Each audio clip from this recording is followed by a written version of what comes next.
Alright gang, here's my storage solution for Wroth by Chip Theory Games. Here we have the rules. Now I use Cube4Me storage solutions, and there's a link in the description.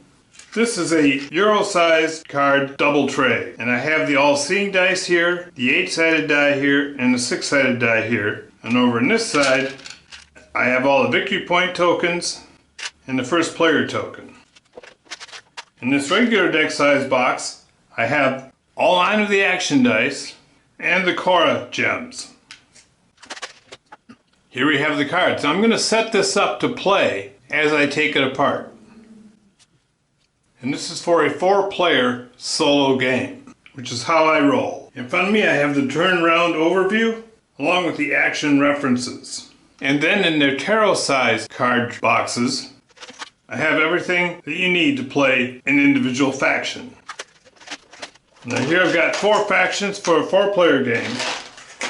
And that leaves 3 other factions because I have the 2 expansion factions. All the AI cards, and I also have the AI tokens that come with the game. If you're going to play the AI version, and the AI version is good, I just don't happen to play with an AI player. My choice. Then you have the excellent neoprene player boards. Spread these out in a jiff. Here you have the victory point track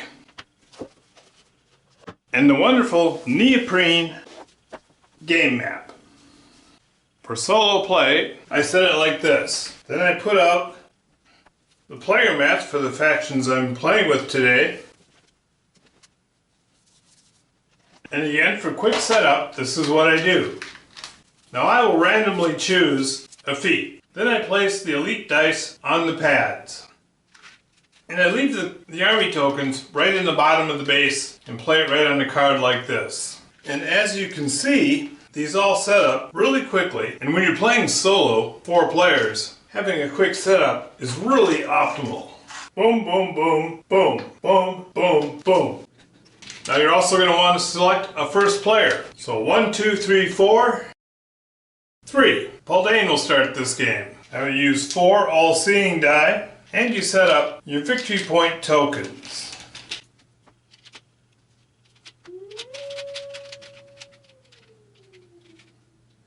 And then when you have all your victory point tokens out there, you flip them over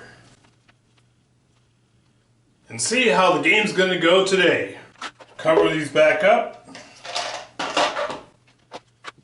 Here we have all the Cora gems, and with 4 players we use all 9 dice. Now to begin the game, the first thing you do, you skip phase 1 and phase 2, so you start at phase 3, the groundwork phase, and step 1 is you deploy 2 troops for each faction in play. Then you roll the all-seeing dice. The way I do this is I go from left to right and top down. So this one on the far left goes in the first player, top down, second player, third player, fourth player. And everybody gets a Cora. Now you enter the draft phase. Rolling all the dice. Quickly separate them by type. And I have a certain priority. Now if any of them come up showing a Cora, that's on top. My personal choice, but it doesn't matter. Then you go down, start with player 1, and distribute the dice.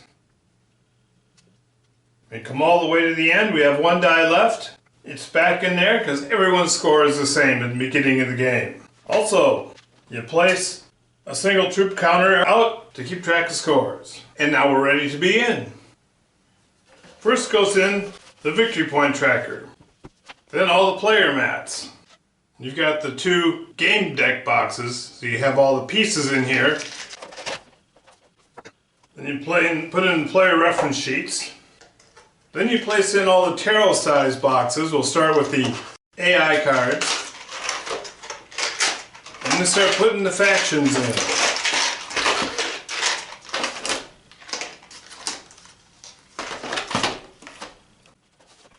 And finally, we roll up the map. The rules go on top. The box goes on top. As you can see, it's a perfect fit. Thanks for watching.